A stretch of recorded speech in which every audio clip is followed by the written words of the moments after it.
आज के इस वीडियो में हम बात करेंगे मेंसुरेशन के कुछ प्रश्नों पर।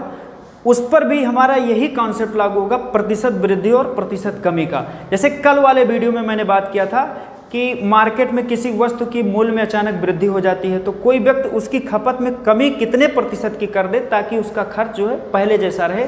जिस बजट में वो अपने खर्चे को पहले मैनेज करता था उस बजट को वो आज भी मैनेज करता रहे। तो बच्चों वही कॉन्सेप्ट हमारा आज मेंसुरेशन में लगने वाला है। जैसे हम बात करेंगे कि मान लीजिए हमारा कोई एक आयत है, ठीक। अब आयत की लंबाई में कुछ नियत प्रतिशत की वृद्धि हो जाती है तो उसकी चौड़ाई में कितने प्रतिशत की हम कमी कर दें ताकि उसका क्षेत्रफल पहले जैसा रहे, ठीक है ना। जैसे बच्चों मान लीजिए ये हमारा एक आयत है, आप कोई एक रेक्टेंगल को जो है कंसीडर करो। हमारा एक दिया हुआ, मैं पहले एक प्रश्न पर बात कर रहा हूँ बच्चों, ये हमारा एक क्या दिया है, रेक्टेंगल ABCD दिया हुआ है, ठीक है। उसने कहा क्या है कि इसकी लंबाई में 10% की वृद्धि हो जाती है, ठीक है। तो इसकी लंबाई को बच्चों थोड़ा सा हमने क्या किया, इसकी लंबाई को थोड़ा सा हमने 10% बढ़ा दिया। ये देखो आपको दिख रहा होगा ये आयत छोटा है, ये आयत थोड़ा सा बड़ा है क्योंकि इसकी लंबाई में मैंने क्या कर दिया है, चेंजिंग कर दिया है। अब ये मेरा आयत क्या बन रहा है, PQRS। आप देख रहे हैं कि इसकी लंबाई में वृद्धि हुई है और इसकी चौड़ाई में क्या हुई है, कमी हुई रही है। लेकिन जो क्षेत्रफल इसका पहले था, मान लीजिए कि आपका ये 50 सेंटीमीटर स्क्वायर था, तो ऐसा चेंजिंग करना है, उसके चौड़ाई में इतने प्रतिशत की कमी करना है ताकि उसका क्षेत्रफल बच्चों पहले जैसा ही रहे। यार इसका मतलब कि 50 सेंटीमीटर स्क्वायर पहले था तो 50 सेंटीमीटर स्क्वायर अब भी तो होना चाहिए।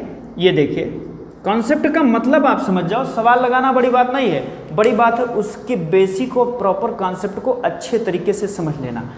क्या कहा, लंबाई में वृद्धि हुई है तो लंबाई में वृद्धि हुई है, चौड़ाई में कमी करनी पड़ेगी तभी क्षेत्रफल पहले जैसा रहेगा। तो बच्चों आप ये चीज़ देख सकते हो फिगर के माध्यम से कि इसकी चौड़ाई में हमने कमी की है, ठीक है। तो अब एक क्वेश्चन हम ले रहे हैं, ध्यान से देखिएगा। मान लीजिए कि इस क्वेश्चन में कहा है कि उसकी जो है लंबाई में वृद्धि कितना दिया गया है, x बराबर 10%। आयत की लंबाई में जो है वृद्धि कितना कहा, x बराबर 10%। तो पूछ रहा है चौड़ाई में कितने प्रतिशत की कमी की जाए ताकि उसका क्षेत्रफल पहले जैसा रहे। तो हमने लंबाई को बच्चों क्या मान लिया है, इसको हम मान लेते हैं A और इसको हम मान लेते हैं B।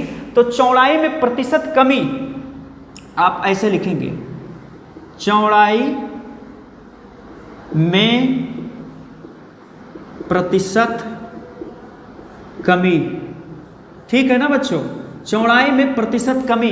इसका फॉर्मूला हमारा क्या हो जाएगा, ये बराबर हो जाएगा x बटे 100 प्लस x और गुणे हमारा क्या हो जाएगा 100 हो जाएगा।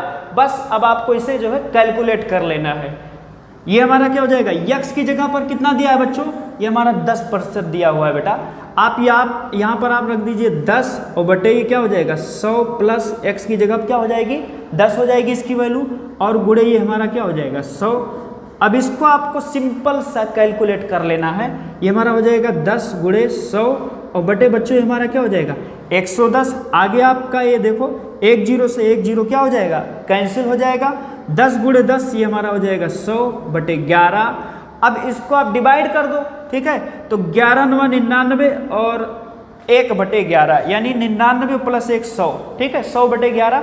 तो बच्चों ये मुझे मिलेगा, यही आपका होगा अभीष्ट चौड़ाई में प्रतिशत कमी। यानी अब आप इसके एवज में ये जवाब दे सकते हैं कि हाँ, अगर कोई आयताकार मैदान है और उसकी लंबाई में हम 10% की वृद्धि कर दिए हैं अगर, और हमको क्षेत्रफल पहले जैसा रखना है, तो बच्चों आपका उत्तर ये होगा कि अगर जो हम उसकी चौड़ाई में 9 सही 1 बटे 11% की अगर जो हम अभीष्ट कमी कर दें तो हमारे आयताकार मैदान का क्षेत्रफल जो है वो पहले जैसा ही रहेगा। क्लियर है। इसी पर आधारित जो हम कुछ और आगे सवालों को प्रैक्टिस करते हैं बच्चों, क्योंकि जितना आप प्रैक्टिस करोगे, जितना आप लगाओगे, आपका कॉन्सेप्ट उतना ही अच्छे तरीके से क्लियर होगा और आपका स्पीड टेस्ट उतने ही अच्छे तरीके से जो है मेंटेन होगा, ठीक है। फिर से हम ले रहे हैं एक सवाल को और, आप लोग जो है नोटबुक और पेन ले करके बैठा करिए, ठीक है, और मेरे साथ आप लोग जो है प्रैक्टिस किया कीजिए। कोई दिक्कत रहे आप कमेंट में लिख करके हमसे कोई चीज़ पूछ सकते हैं।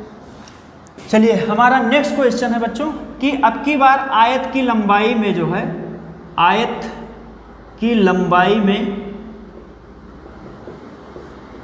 25% की कमी। पहले क्या था कि हमने लंबाई में वृद्धि की थी, लेकिन अब क्या है, अब हमने 25% की कमी की है। आप आगे बताओ क्या हो सकता है। 25% की कमी की है बच्चों, और हमको क्षेत्रफल पहले जैसा रखना है।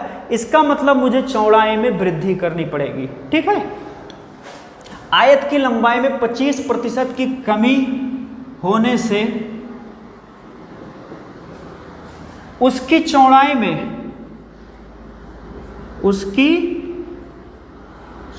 में कितने प्रतिशत की वृद्धि की जाए ताकि क्षेत्रफल समान हो। आप अंदाजा लगा सकते हैं। पहले बच्चों आप सवाल को अच्छे तरीके से पढ़ लो, क्वेश्चन को बहुत आप प्रॉपर तरीके से रीड करो, उसके सेंस को समझो कि आखिर में कह क्या रहा है। हर एक कॉन्सेप्ट को, हर एक सवाल को आप एक पैरामीटर से मत मापो, क्योंकि उसमें मैंने लंबाई में वृद्धि की बात की थी, इसमें मैंने लंबाई में कमी की बात की है। लंबाई में वृद्धि हुई थी तो चौड़ाई में कमी हुई थी। यहाँ कुछ उल्टा हो रहा है, लंबाई में कमी हुई है तो चौड़ाई में प्रतिशत वृद्धि होगी। ध्यान से सुनिए कि आयत की लंबाई में बच्चों 25% की क्या हुई, कमी होने से उसकी चौड़ाई में कितने प्रतिशत की वृद्धि की जाए ताकि क्षेत्रफल समान हो, यानी कि जो क्षेत्रफल पहले था वो क्षेत्रफल अब भी हो, यानी क्षेत्रफल पहले जैसा ही हो।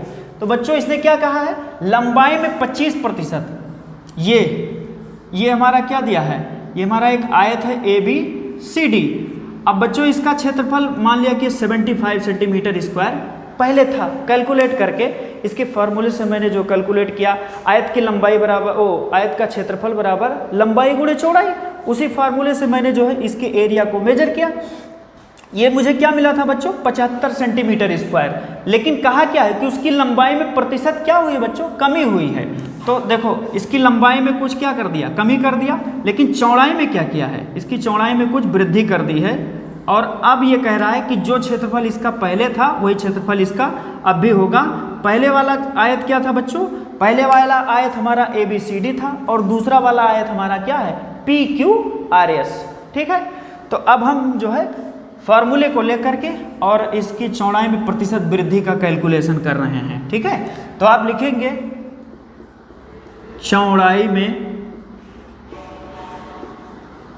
में प्रतिशत वृद्धि, पॉजिटिव साइन मैंने लिख दिया। पॉजिटिव साइन वृद्धि को दर्शाता है और नेगेटिव साइन जो है कमी को दर्शाता है। ध्यान से एक बार फिर से सुन लीजिए, धनात्मक चिन्ह प्रतिशत वृद्धि को दर्शाता है और ऋणात्मक चिन्ह प्रतिशत कमी को दर्शाता है। ठीक है, तो ये मैंने क्या लिख दिया, चौड़ाई में प्रतिशत वृद्धि, क्योंकि लंबाई में क्या हुआ है बच्चों, कमी हुआ है। तो ये हमारा फार्मूला हो जाएगा x/100 - x और गुणे क्या हो जाएगा हमारा 100। तो ये मेरा हो जाएगा x की जगह पर क्या लिखा, 25/100 - 25 और गुणे क्या हो जाएगा बच्चों, 100 हो जाएगा। अब आपको इसे सिंपल सा कैलकुलेट कर लेना है। थोड़ा आप अपना जोड़ घटाना गुणा भाग जो मैंने पहले वीडियो में, जिन पर मैंने डिटेल्स में डिस्कस किया था कि आप अपने स्पीड टेस्ट को कैसे मैनेज रखो, तो बच्चों उन पैरामीटर्स को आप अच्छे तरीके से फॉलो कर लो और ज़्यादा से ज़्यादा अपने प्रैक्टिस के थ्रू अपने स्पीड टेस्ट को आप मेंटेन रखिए। ठीक है, मैं 2 सवाल 3 सवाल 4 सवाल एक कॉन्सेप्ट पर बता पाता हूँ, आप 4 की बजाय आप 20 सवाल उस पर प्रैक्टिस कीजिए अपने आप से। आपको कोई दिक्कत होती है तो कमेंट बॉक्स में लिख करके आप हमसे सवाल पूछ सकते हैं। ठीक है, तो ये क्या हो जाएगा 25 और गुणे क्या हो जाएगा, ये मेरा 100 हो जाएगा और 100 में से 25 जाएगा बच्चों, कितना हो जाएगा 75। अब आपको इसका कैंसिलेशन करना है, ये आप देख सकते हैं कैसे कटेगा। आप बताओ, 25 से कम 25 और 25 तियाँ 75। ठीक है, आपको दिख रहा होगा 25 से कम 25 और 25 तियाँ 75, 25 से कम 25 और 25 तियाँ 75। बच्चों ये क्या आ जाएगा 100/3। और जब इसको हम डिवाइड करेंगे तो हमारा जो रिजल्ट है वो मिक्स फ्रैक्शन में मिलेगा। मैं मिक्स फ्रैक्शन में लिख रहा हूँ, जरूरी नहीं कि आप भी लिखो। ठीक है, कहीं कहीं एग्जाम में मिक्स फ्रैक्शन में पूछ लेता है, इसका मतलब कहीं कह दिया 33 सही 1/3, कहीं दे दिया 33.33, तो बच्चे उसमें कंफ्यूज होते हैं। तो आप अपने हिसाब से इसको जो है मैनेज कीजिए। ये क्या हो जाएगा, इसको जब आप विभाजित करोगे तो 33 सही 1/3% की क्या आ जाएगी, चौड़ाई में वृद्धि आ जाएगी। पॉजिटिव साइन क्या दिखाता है बच्चों, पॉजिटिव साइन हमारा जो है प्रतिशत वृद्धि को दर्शाता है।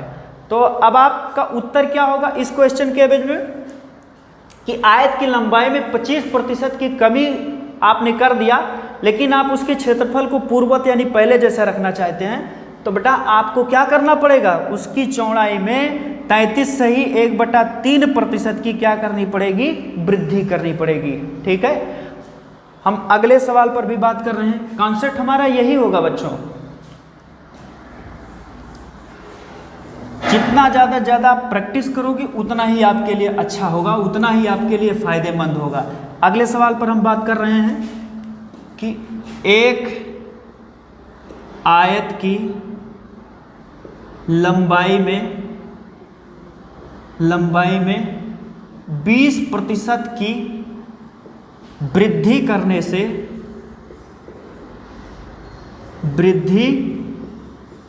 करने से क्या कहा, एक आयत की लंबाई में 20% की वृद्धि करने से उसकी चौड़ाई में कितनी प्रतिशत की कमी की जाए ताकि उसका क्षेत्रफल बच्चों पहले जैसा हो। ठीक है, कॉन्सेप्ट तो अब आप धीरे धीरे प्रैक्टिस कर रहे होंगे अगर जो, तो अब सवाल मेरे लिखने से पहले आप भी समझ जाते होंगे कि आगे मैं क्या बोलने वाला हूँ। और ये चीज़ आपकी प्रैक्टिस पर ही डिपेंड करती है कि आप जितना प्रैक्टिस करोगे तो आप हमसे भी आगे इस सवाल के बारे में बात कर सकते हो। एक आयत की लंबाई में 20% की वृद्धि करने से उसकी चौड़ाई में कितने प्रतिशत की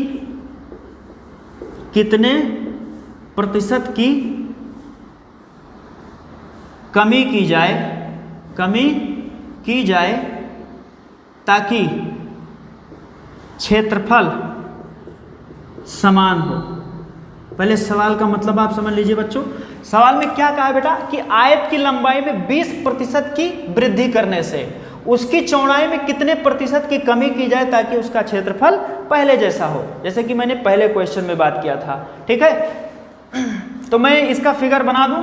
ये क्या कहा बेटा, ये हमारा एक आयत है, इसकी ये आयत हमारा क्या दिया है, ये आयताकार मैदान हमारा ABCD, इसकी लंबाई में उसने 20% की क्या की है, वृद्धि की है। तो लंबाई में देखो बेटा, लंबाई आपको इस आयत का ज़्यादा दिख रहा होगा, लेकिन लंबाई में वृद्धि की है तो चौड़ाई में क्या किया है उसने, चौड़ाई में उसने कमी की है। ये हमारा आयताकार मैदान क्या दिया है, PQRS। आपको दोनों से, ये पहले वाला आयत है, बाद वाला आयत है जो लंबाई की वृद्धि के बाद प्राप्त हुआ है, लेकिन जो क्षेत्रफल इसका था वही क्षेत्रफल आज भी इसका है, क्योंकि चौड़ाई में कमी हुई है, लंबाई में वृद्धि हुई है। तो अब हम इसको जो है प्रैक्टिस कर रहे हैं अपने फार्मूले के द्वारा। आप लिखेंगे कि चौड़ाई में प्रतिशत क्या होगा बच्चों, लंबाई में वृद्धि तो चौड़ाई में क्या होगा, प्रतिशत कमी। चौड़ाई में प्रतिशत कमी बराबर हो जाएगा x बटे, ये क्या हो जाएगा हमारा 100 + x। ठीक है, क्या हुआ है, लंबाई में वृद्धि हुई है, हाँ ठीक, x बटे 100 + x और गुणे हमारा क्या हो जाएगा बच्चों 100 हो जाएगा। अब आप इसको प्रैक्टिस कर लो, x की जगह पर क्या दिया है 20 बटे, ये हमारा हो जाएगा 100 + 20 और गुणे क्या हो जाएगा हमारा 100 हो जाएगा। तो ये हमारा क्या हो जाएगा 20 × 100 और बटे 120। अब बच्चों इसको काट दो आप, ये क्या मिलेगा 20 × 20 और 20 × 6 = 120, तो ये मेरा क्या मिलेगा 100/6। ठीक है, 100/6 मिल रहा है, कैंसिलेशन सही हुआ है बच्चों, 20 × 20 और 20 × 6 = 120। ठीक है ना, तो ये आपका क्या हो जाएगा, इसको जरा काट दो, 50 आएगा, 2 से काट दीजिए और ये 2 × 3 = 6 हो जाएगा। तो ये क्या मिलेगा बच्चों 50/3, इतना प्रतिशत की क्या कर दें आप, कमी करेंगे। चौड़ाई में जो है 50/3% की कमी करेंगे। ऐसे बच्चों आप ज़्यादा से ज़्यादा क्वेश्चन अपने आप से लिख करके, एज्यूम करके और ज़्यादा से ज़्यादा क्वेश्चन को जो है प्रैक्टिस कीजिए। आज के वीडियो के लिए इतना पर्याप्त है, आप इतने क्वेश्चन को प्रैक्टिस करो बच्चों। कोई भी दिक्कत होती है तो आप हमें कमेंट्स से लिख करके आप हमसे पूछ सकते हैं। इसीलिए अभी थोड़ा थोड़ा पढ़ा रहा हूँ, मेरा आदत है कि मैं धीरे धीरे पढ़ाता हूँ और आप भी उसी रेशियो में मेहनत करते चलो। ठीक है, क्योंकि जल्दबाजी नहीं चलती है मैथमेटिक्स में, यहाँ ब्रेन के साथ, कॉन्सेप्ट के साथ, प्रैक्टिस के साथ और कैलकुलेशन के साथ चला जाता है, यहाँ जल्दबाजी नहीं चलती है। ठीक है, ये मैथमेटिक्स एक कॉन्सेप्ट है, ये किसी के अनुसार नहीं चलता है, आपको इसके अनुसार चलना होगा। तो बच्चों इतने सारे क्वेश्चन को आप प्रैक्टिस करो, बाकी बात हम अगले वीडियो में करेंगे। धन्यवाद।